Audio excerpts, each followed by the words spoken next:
Skin বা ত্বক আমাদের শরীরের সবচেয়ে বড় একটি অঙ্গ। এটি যদি যত্ন নেওয়া না যায় তাহলে আপনি অনেক অসুবিধার একটা কারণ হয়ে দাঁড়াবে। অনেক সময় আমরা স্কিন কেয়ারটাকে অত বেশি গুরুত্ব দেই না, বাট এই ত্বক যদি সুস্থ না থাকে তার মানে আপনি কিন্তু অনেকটাই ভেতর থেকে অসুস্থ। ত্বকের নানান কমপ্লিকেশন দেখতে যেরকম ভালো লাগে না, ঠিক সেরকম আপনি অসুস্থতার একটা বড় লেয়ারে যাওয়ার পরেই স্কিনের এই অসুবিধাগুলো হতে থাকে।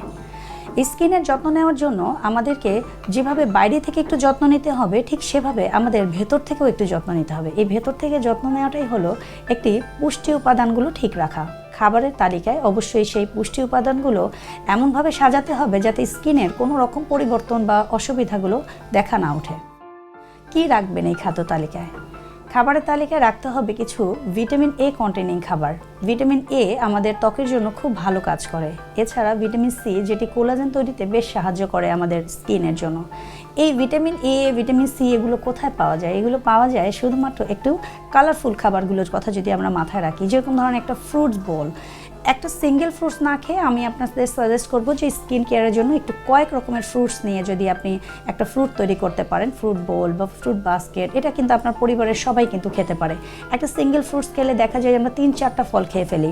এই 3-4টা ফল না খেয়ে 3 রকমের ফল নিয়ে 3-4 জন খাবারটা খেতে পারি আমরা।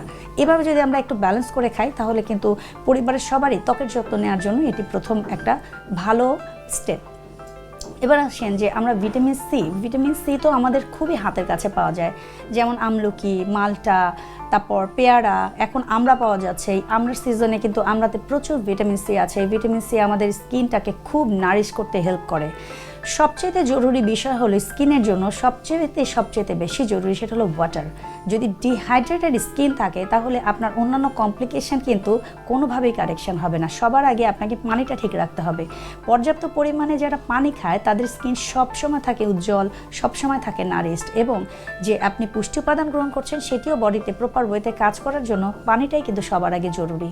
এছাড়া খাবারের তালিকায় কিছু ভিটামিন ই কন্টেনিং খাবারও রাখতে হবে। সেক্ষেত্রে আপনি খাদ্য তালিকায় রাখতে পারেন নাটস।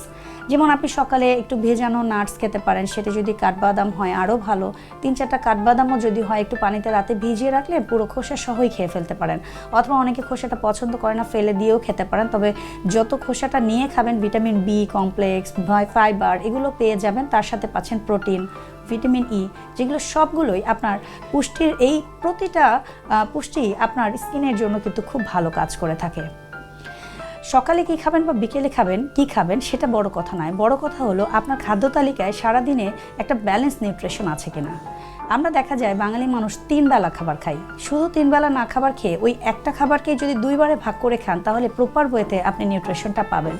পুরো খাবারের সাথে ধরনের সকালেই আপনি একটা ফল না খেয়ে ওই ফলটা আপনি একটা মধ্য সকালে খান, লাইক 11:30 12টায়, ওরকম একটা খাবার সিঙ্গারা না খেয়ে আপনি একটা ফ্রুটস খেতে পারেন। এই ট্রান্সফ্যাটগুলো আমাদের শরীরে এবং ত্বকের জন্য সবসময় আনহেলদি। ব্রাইট স্কিনটাকেও নষ্ট করে, অ্যাকনি তৈরি করে, আমাদের স্কিনের যে কোষগুলো আছে সেগুলোর জন্য কোনো ভালো কাজই করে না। তার থেকে আপনি যদি একটা ন্যাচারাল খাবার খান, যেরকম ফ্রুটস বা সালাদ, আর রাখতে পারেন স্যুপ, এই ধরনের ন্যাচারাল খাবারগুলো আপনাকে অবশ্যই স্কিন কেয়ারের জন্য খাবারের তালিকায় রাখতেই হবে।